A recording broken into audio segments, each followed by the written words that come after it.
Rational को समझने से इनकार कर दिया और अगले कुछ दिनों तक सिविलियन और सैन्य ठिकानों पर गोलीबारी करके बड़े पैमाने पर सीज फायर वायलेशन करके स्थिति को एस्केलेट करने की उसने कोशिश की। अध्यक्ष महोदय, 7-8 मई 2025 की रात को क्लियरली आइडेंटिफाइड आतंकवाद संबंधी ठिकानों पर हमारे सफल ऑपरेशन के बाद, सफल हमले के बाद पाकिस्तान ने स्थिति को एस्केलेट कर दिया और अनमैन्ड एरियल सिस्टम और अन्य साधनों का उपयोग करके भारतीय वायुसेना के बेसेस, भारतीय वायुसेना के सेंसर्स और सेना के फॉर्मेशन हेडक्वार्टर्स से लेकर ब्रिगेडों तक पर भी उसने हमला कर दिया।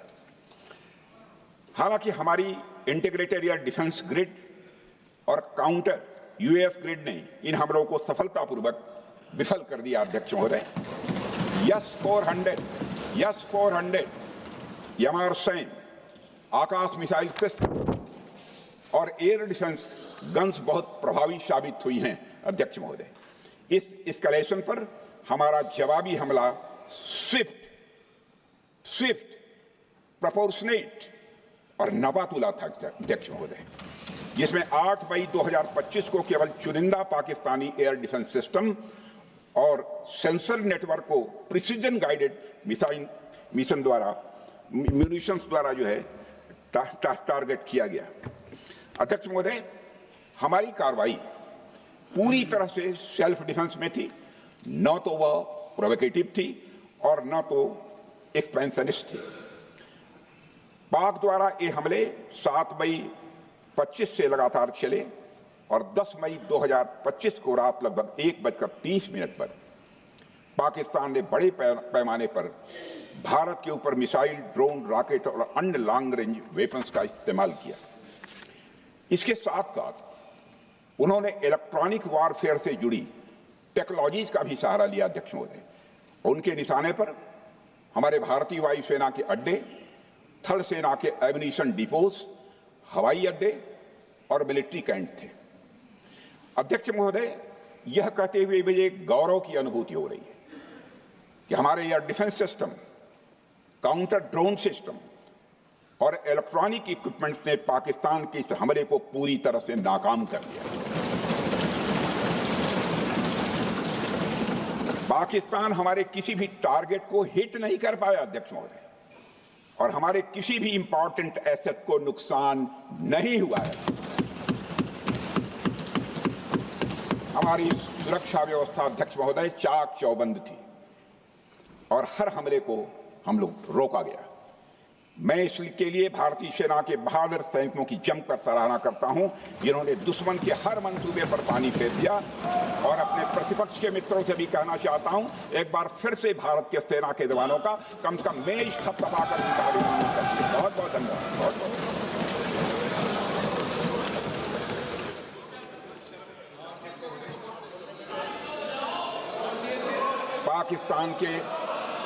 पाकिस्तान के इस हमले के जवाब में हमारी कार्रवाई साहसिक थी, ठोस थी और प्रभावी थी।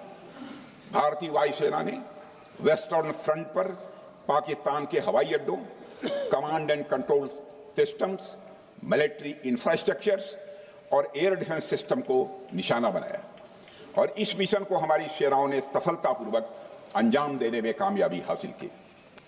अध्यक्ष महोदय, हमारी सेनाओं ने चकलाला, सरगोधा, रफीकी, रहीम यार खान, जैकबाबाद, सुक्कुर और भोलारी जैसे बड़े एयरबेस पर प्रहार किया और पूरी दुनिया ने भारतीय वायुसेना के शौर्य और पराक्रम की तस्वीर देखी।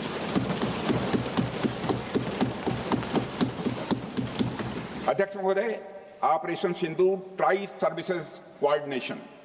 सर्विसेज कोऑर्डिनेशन का एक बेमिसाल उदाहरण था। जब भारतीय वायुसेना ने आसमान से हमले किए, हमारी थल सेना ने जमीन पर मोर्चा संभाल लिया। हमारे जवान नियंत्रण रेखा पर पूरी ताकत से डटे रहे और पाकिस्तान की हर हरकत का करारा जवाब दिया। अध्यक्ष महोदय, भारतीय नौसेना ने भी, लोग पूछते हैं भारतीय नौसेना का क्या रोल था, भारतीय नौसेना ने भी उत्तरी अरब सागर में अपनी तैनाती मजबूत कर दी। भारतीय नौसैनिकों ने पाकिस्तान को यह साफ संदेश दिया कि हम समुद्र से लेकर जमीन तक पाकिस्तान के हर महत्वपूर्ण ठिकानों पर प्रहार करने में न केवल सक्षम हैं बल्कि हम तैयार हैं। अध्यक्ष महोदय, इस ऑपरेशन का मकसद टेररिस्ट कैंप्स और उनके सपोर्टर्स को टारगेट करना, उन्हें नेस्त नाबूद करना था और ये साफ संदेश देना था कि भारत आतंकवाद के विरुद्ध जीरो टॉलरेंस रखता है। भारत ने कार्रवाई इसलिए रोकी क्योंकि कॉन्फ्लिक्ट के पहले और उसके दौरान जो भी पॉलिटिकल और मिलिट्री ऑब्जेक्टिव्स तय किए गए थे उसे हम पूरी तरह से हासिल कर चुके थे। इसलिए यह कहना, यह मानना कि यह ऑपरेशन किसी दबाव में रोका गया था, यह बेबुनियाद है और सरासर गलत है।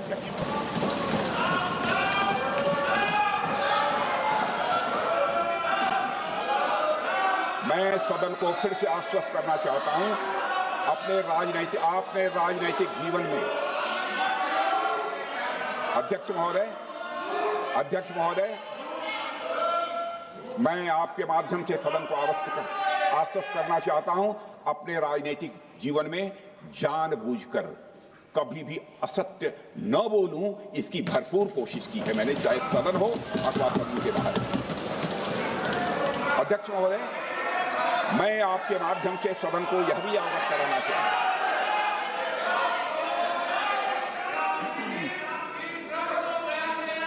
प्लीज बैठिए। आप क्यों खड़े? अध्यक्ष महोदय, मैं आपके माध्यम से सदन को यह भी अवगत कराना चाहूंगा कि सीमा पार करना या वहां की टेरिटरी कैप्चर करना इस ऑपरेशन का उद्देश्य नहीं था। ऑपरेशन सिंदूर प्रारंभ करने का मकसद था अध्यक्ष महोदय उन टेरर नर्सरीज को खत्म कर देना जिन्हें पाकिस्तान ने बरसों से पाला पोसा था, और यह ऑपरेशन उन मासूम परिवारों को न्याय दिलाने के लिए लॉन्च किया गया था जिन्होंने पाक स्पॉन्सर्ड टेररिस्ट अटैक्स में अपने प्रियजनों को खोया था। हमारी सेनाओं ने सिर्फ उनको टारगेट किया जो इन आतंकियों को सपोर्ट करते हुए भारत पर हमला करने की कोशिश में लगातार शामिल थे। अध्यक्ष महोदय, ऑपरेशन सिंदूर का ओवरऑल पॉलिटिको मिलिट्री ऑब्जेक्टिव यह था कि आतंकवाद के रूप में प्रॉक्सी वार लड़ रहे पाकिस्तान को सजा दी जाए, और इसी वजह से आर्म फोर्सेस को पूरी आजादी दी गई थी कि वे अपने टारगेट खुद चुने और करारा जवाब दें। और इस ऑपरेशन का उद्देश्य कोई भी युद्ध छेड़ना नहीं था, बल्कि फोर्स के डिमॉन्स्ट्रेटिव यूज से एडवर्सरी को झुकने के लिए मजबूर करना था। 10 मई की सुबह जब भारतीय वायुसेना ने पाकिस्तान की मल्टीपल एयरफील्ड्स पर करारा प्रहार किया तो पाकिस्तान ने हार मान ली है अध्यक्ष महोदय, और हॉस्टिलिटी रोकने की कोशिश की। अब रोक दीजिए महाराज। उन्होंने एक कोशिश की, हमारे डीएमओ से बात की, महाराज अब रोक दीजिए, बहुत हो गया। यह पेशकश इस कैबिनेट के साथ स्वीकार की गई थी। सुने, रुकिए तो रुकिए, बता दो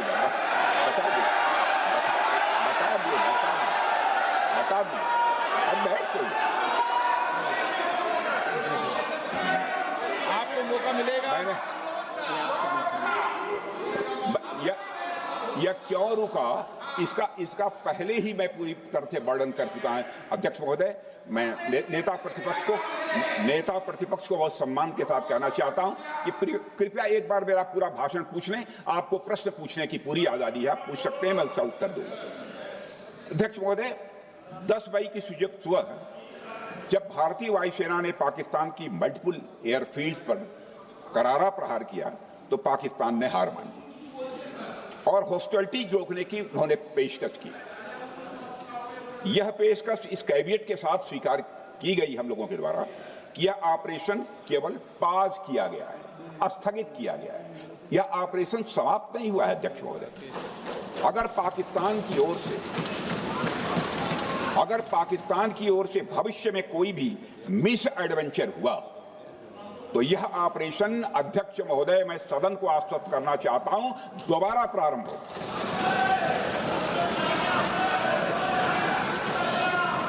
अध्यक्ष महोदय, भारतीय वायुसेना के जबरदस्त हमलों, नियंत्रण रेखा पर थल सेना की मजबूत जवाबी कार्रवाई और नौसेना के हमलों के डर ने पाकिस्तान को झुकने के लिए मजबूर कर दिया। अध्यक्ष महोदय, और पाकिस्तान की हार उनकी एक सामान्य विफलता नहीं थी, बल्कि यह उसके सैन्य बल और मनोबल या दोनों की एक हार थी। 10 मई को पाकिस्तान के डीजीएमओ ने भारत के डीजीएमओ से संपर्क किया और सैन्य कार्रवाइयों को रोकने की अपील की। मैं सदन में यह बात फिर से दोहराना चाहूंगा कि पाकिस्तान के डीजीएमओ ने भारत के डीजीएमओ से संपर्क किया और सैन्य कार्रवाइयों को रोकने की अपील की। 12 मई को दोनों देशों के डीजीएमओ के बीच औपचारिक संवाद हुआ और दोनों पक्षों ने सैन्य कार्रवाइयों पर विराम लगाने का निर्णय लिया। अध्यक्ष महोदय, हमारे सैनिकों का जो मनोबल, मातृभूमि की रक्षा करने का जो उनका समर्पण है, ऑपरेशन सिंदूर के दौरान उसका दर्शन 140 करोड़ से अधिक भारतवासियों ने देखा। मुझे खुद भी और प्रधानमंत्री जी को सीमावर्ती क्षेत्रों में जाकर हमारे जवानों से मुलाकात का अवसर मिला है। अध्यक्ष महोदय, श्रीनगर के मिलिट्री बेस पर, भुज के एयरबेस पर, उधमपुर के कमांड सेंटर पर, हर जगह प्रत्यक्ष मैंने अपनी आंखों से देखा कि हमारे सैनिकों का मनोबल अपनी पूरी बुलंदी पर था।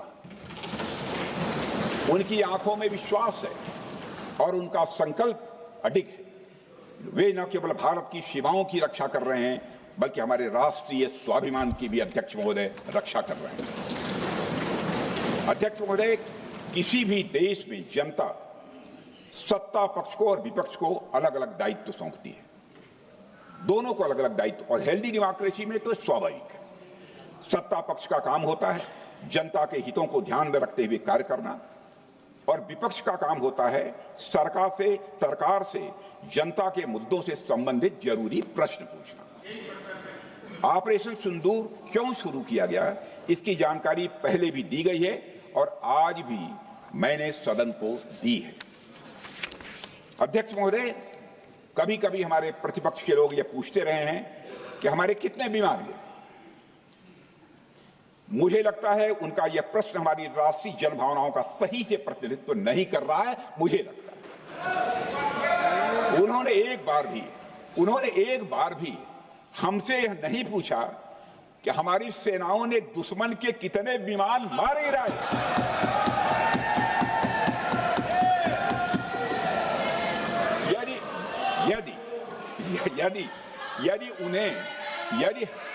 यदि उन्हें प्रश्न पूछना ही है अध्यक्ष महोदय, तो उनका प्रश्न यह होना चाहिए, क्या भारत ने आतंकवादी ठिकानों को तबाह किया? तो उसका उत्तर है हाँ।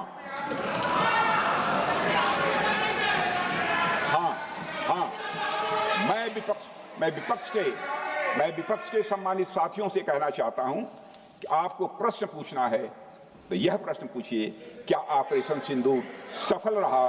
तो उसका उत्तर है हाँ।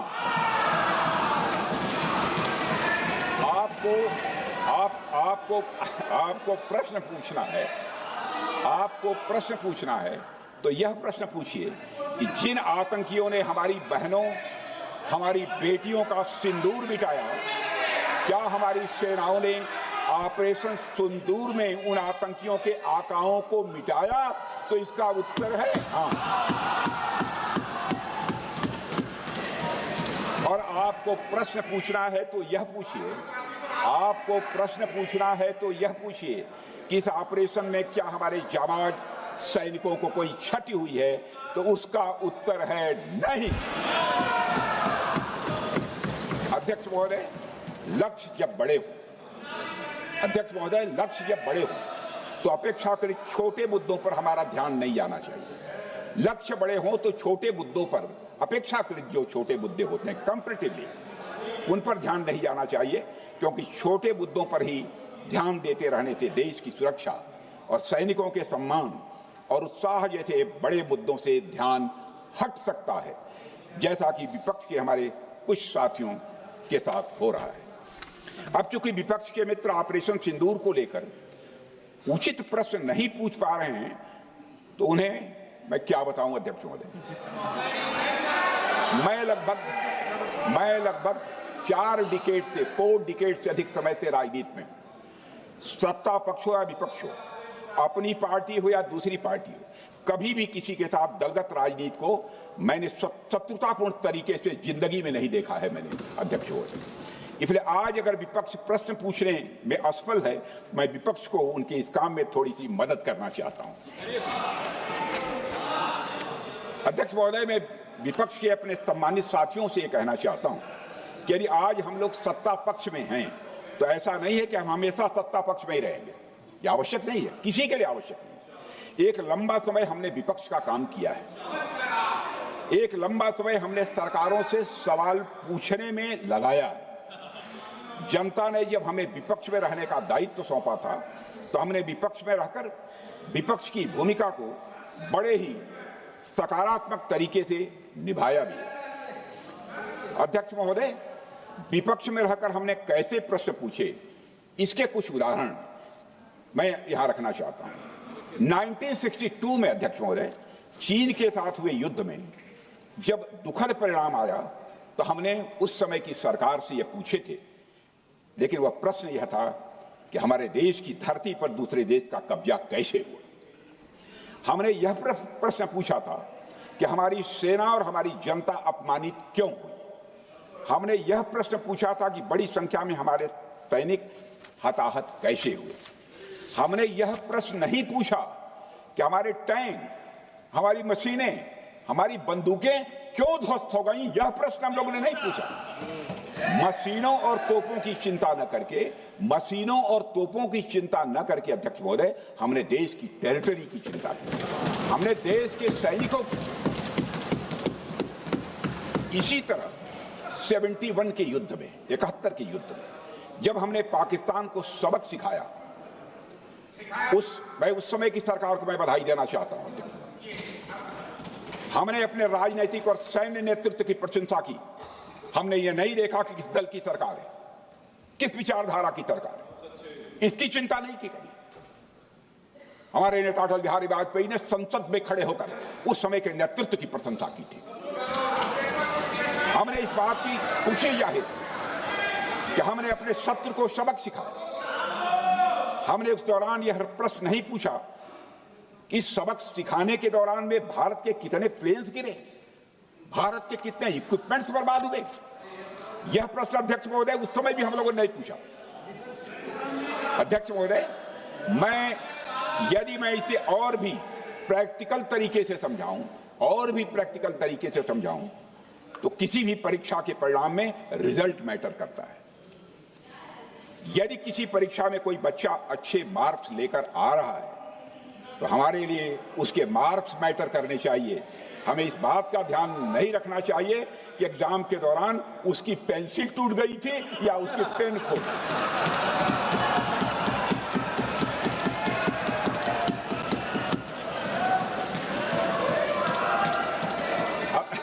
अध्यक्ष महोदय, अल्टीमेटली रिजल्ट मैटर करता है, और रिजल्ट यह है अध्यक्ष महोदय, अल्टीमेटली रिजल्ट मैटर करता है। और रिजल्ट यह है अध्यक्ष महोदय कि ऑपरेशन सिंदूर के दौरान हमारी सेनाओं ने जो लक्ष्य निर्धारित किया था, उन लक्ष्यों को पूर्ण रूप से प्राप्त करने में हमने कामयाबी हासिल की। अध्यक्ष महोदय, भारत हमेशा से पाकिस्तान सहित अपने पड़ोसी देशों से मित्रता और सौहार्द सहयोगपूर्ण संबंध का सदैव इच्छुक रहा है। इसके लिए भारत की सभी सरकारों ने ईमानदारी से प्रयास भी किए हैं। वह चाहे आदरणीय लाल बहादुर शास्त्री जी हों, या अटल बिहारी वाजपेयी जी हों, या हमारे स्वर्गीय मनमोहन सिंह जी हों, या प्रधानमंत्री श्री नरेंद्र मोदी जी, सभी ने हमेशा चाहा है कि इस इलाके में शांति और समृद्धि बनी रहे। सभी ने यह चाहा। अध्यक्ष महोदय, यह बात हमारी सिविलाइजेशनल वैल्यूज के साथ मेल खाती है, इसलिए ऐसा हुआ। अध्यक्ष महोदय, अध्यक्ष महोदय, पूरा विश्व जानता है कि पूर्व प्रधानमंत्री से अटल बिहारी वाजपेयी जी ने शांति का संदेश लेकर 1999 में लाहौर बस यात्रा की थी। वह सिर्फ एक यात्रा नहीं थी, वह यात्रा भारत की संस्कृति और शांति की प्रतीक थी। यह हमारे भारत की प्रकृति थी।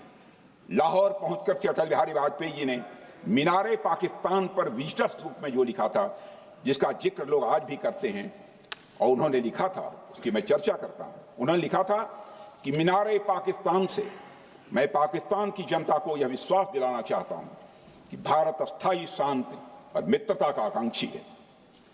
मैंने पहले भी कहा है और फिर भी कहता हूं, एक स्थिर और समृद्ध पाकिस्तान भारत के हित में है, इसमें कोई संदेह नहीं होना चाहिए। अध्यक्ष महोदय, यह हमारी सोच थी, यह हमारी शांति की पहल थी। यह पहल हमारी हजारों साल पुरानी सांस्कृतिक चेतना, हमारी नैतिक शक्ति और हमारी सभ्यता के उन मूल्यों से निकली थी जो शांति को शक्ति मानती है। अध्यक्ष महोदय, लेकिन हमारे शांति के प्रयास को हमारी नाइविटी, उदारता या सरलता समझ लिया गया। जब हम शांति के लिए कदम बढ़ा रहे थे, उसी वक्त पाकिस्तान कारगिल में घुसपैठ की साजिश रच रहा था। हम दोस्ती के राह पर थे तो वो षड्यंत्र की राह पर था। जब हम मामला खुलकर सामने आया तो हमारे वीर सैनिकों ने इस घुसपैठ के खिलाफ कार्रवाई करना प्रारंभ किया, और जब भारत की जीत सामने दिखाई दे रही थी तो पाकिस्तान ने परमाणु युद्ध की धमकी दे डाली। अध्यक्ष महोदय, तब हमारे प्रधानमंत्री, तत्कालीन प्रधानमंत्री आदरणीय अटल बिहारी वाजपेयी जी ने कहा था, पाक सेना के परमाणु हमले से भारत का तो कुछ नहीं बिगड़ेगा, लेकिन पाकिस्तान दूसरे दिन का सूरज नहीं देख पाएगा।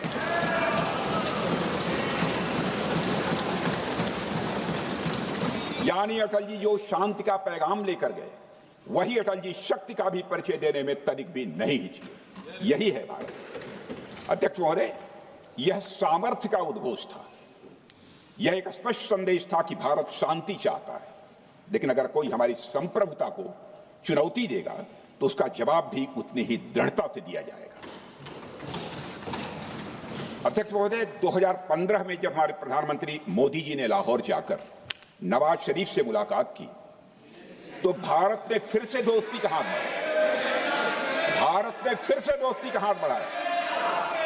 अध्यक्ष महोदय, हम वाकई में शांति की राह पर चलना चाहते थे, क्योंकि हमारी मूल प्रकृति बुद्ध की है, युद्ध की नहीं है। हमारी सरकार ने भी पाकिस्तान के साथ शांति स्थापित करने के अनेक प्रयत्न किए हैं, लेकिन बाद में हमने 2016 में सर्जिकल स्ट्राइक से, 2019 में बालाकोट में एयर स्ट्राइक से और 2025 के ऑपरेशन सिंदूर से हमने शांति स्थापित करने का दूसरा रास्ता अपनाया है। अध्यक्ष महोदय, अब हमारे प्रधानमंत्री श्री नरेंद्र मोदी जी और हमारी सरकार का स्टैंड बिल्कुल क्लियर है कि टेररिज्म और टॉक्स ये दोनों साथ नहीं चलते, क्योंकि सभ्य मुल्कों के बीच बातचीत होती है। अध्यक्ष महोदय, लोकतांत्रिक देशों में बातचीत होती है, पर एक ऐसा देश जिसके वजूद में लोकतंत्र का एक कतरा भी न हो और सिर्फ रिलीजियस फैनेटिसिज्म, टेररिज्म और हेट्रेड अगेंस्ट इंडिया हो, उसके साथ संवाद किसी भी सूरत में नहीं किया जा सकता। क्योंकि टेररिज्म की भाषा जो अध्यक्ष महोदय होती है, वह खून, डर और नफरत है, संवाद नहीं। गोलियों की आवाज में संवाद की आवाज दब जाती है। जहां खून बहता है वहां बातचीत की गुंजाइश अध्यक्ष महोदय नहीं बचती। अध्यक्ष महोदय, पाकिस्तान की वर्तमान स्थिति अब जग जाहिर है। जिस देश ने आतंक को अपनी विदेश नीति का औजार बना लिया, वह अंततः अपने ही जाल में फंस जाता है। पाकिस्तान की नीति और चरित्र को लेकर कोई भ्रम नहीं रहना चाहिए। यह एक ऐसा देश है जो वैश्विक आतंकवाद की नर्सरी है, और उन्होंने इसको अपनी स्टेट पॉलिसी का भी एक आधार बनाया हुआ है। अध्यक्ष महोदय, ऑपरेशन सिंदूर के दौरान पूरी दुनिया ने देखा है कि पाकिस्तान में सरकार आतंकवादियों के लिए स्टेट फ्यूनरल का इंतजाम कर रही है और सैन्य अधिकारी भी आतंकवादियों के जनाजे में भाग लेते हैं। यह वही देश है जो सीमा पर सैनिकों से लड़ने का साहस नहीं जुटा पाता, इसलिए निर्दोष नागरिकों, बच्चों और तीर्थयात्रियों को आतंकवाद का निशाना बनाता है।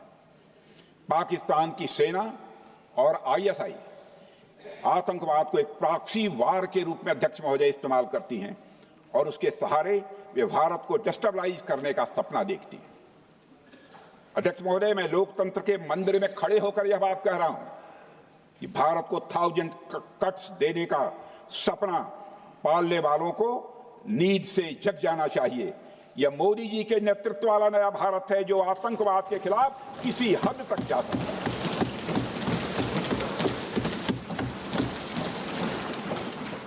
अध्यक्ष महोदय, आप भारत का इतिहास जानते हैं।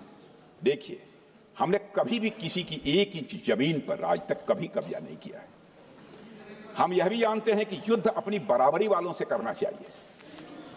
ऐसा गोस्वामी तुलसीदास जी ने लिखा है और गोस्वामी तुलसीदास जी कहते हैं कि नीति ऐसी ही होनी चाहिए, प्रीति और बैर बराबरी वाले से ही करनी चाहिए।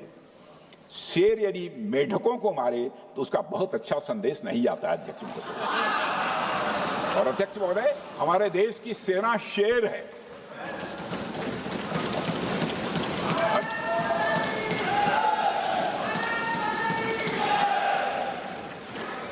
अध्यक्ष महोदय, पाकिस्तान जैसा देश जो साइज, सामर्थ्य, शक्ति और समृद्धि में हमारे आसपास भी नहीं है, उस मुल्क से कैसा मुकाबला? जो मुल्क अपने अस्तित्व के लिए दूसरों पर आश्रित हो, उसके मुकाबले का मतलब है अपना स्तर कम करना। हमारी नीति है आतंकवाद के खिलाफ प्रभावी कार्रवाई करना। हमारा पाकिस्तान विरोध उनकी आतंकवाद की नीति के कारण है, इसलिए पाकिस्तान से हमारा विरोध है। अध्यक्ष महोदय, हम अगर शांति की आशा के लिए हाथ बढ़ाना जानते हैं तो अशांति फैलाने वाले हाथों को उखाड़ना भी जानते हैं। अध्यक्ष महोदय, अगर शांति के प्रयास करना हम जानते हैं तो दुष्टों को जो भाषा समझ में आए उसी भाषा में समझाना भी जानते हैं। सठे साक्ष्यम समाचरित, अर्थात दुष्ट के साथ दुष्टता का ही व्यवहार करना पड़ता है कभी कभी। अध्यक्ष महोदय, हमने भगवान कृष्ण से सीखा है कि शिशुपाल की 100 गलतियां माफ की जा सकती हैं, पर अंत में धर्म की रक्षा के लिए सुदर्शन चक्र उठाना ही पड़ता है। हमने पार्लियामेंट का अटैक सहा है अध्यक्ष महोदय, 2008 का मुंबई अटैक सहा है, झेला है, लेकिन अब हमने कह दिया है इनफ इज इनफ। अब हमने सुदर्शन चक्र उठा लिया है अध्यक्ष महोदय। अध्यक्ष महोदय, हमारी प्रवृत्ति भगवान राम और भगवान कृष्ण से प्रेरित है, जो हमें शौर्य भी सिखाती है और धैर्य भी सिखाती है। इस सीख का अध्यक्ष महोदय, इस